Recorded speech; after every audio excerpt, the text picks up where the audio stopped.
Taliyaha guud ee ciidamada difaaca Itoobiya Field Marshal ayaa sheegay in Itoobiya ay halis amni oo weyn kaga imaan karto xoogag uu ku tilmaamay inay si weyn isugu urursadeen gudaha Soomaaliya. Hadalkan ayuu ka jeediyay mar uu hortegayay baarlamaanka Itoobiya si uu uga warbixiyo waxqabadka ciidamada muddadii 9 bilood ee lasoo dhaafay. Si kastaba ha ahaatee, taliyaha ma uusan caddeyn in hadalkiisa ku saabsanaa xoogagga cadowga ah ee ku urursan Soomaaliya uu si toos ah ugu wajahnaa ciidamada Masar.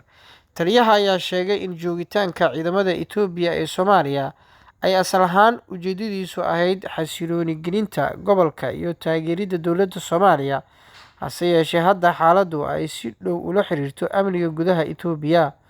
Wuxuu xusay in Itoobiya ay ciidamo ku leedahay Soomaaliya 2 siyaasadood: kuwo ka tirsan howlgalka nabad ilaalinta ee ADMIS iyo kuwo kale oo ku sugan dalkaas iyadoo la raacayo heshiis laba-geesood ah, inkastoo uusan si cad u sheegin tirada ciidamadaas laba-geesoodka ahi.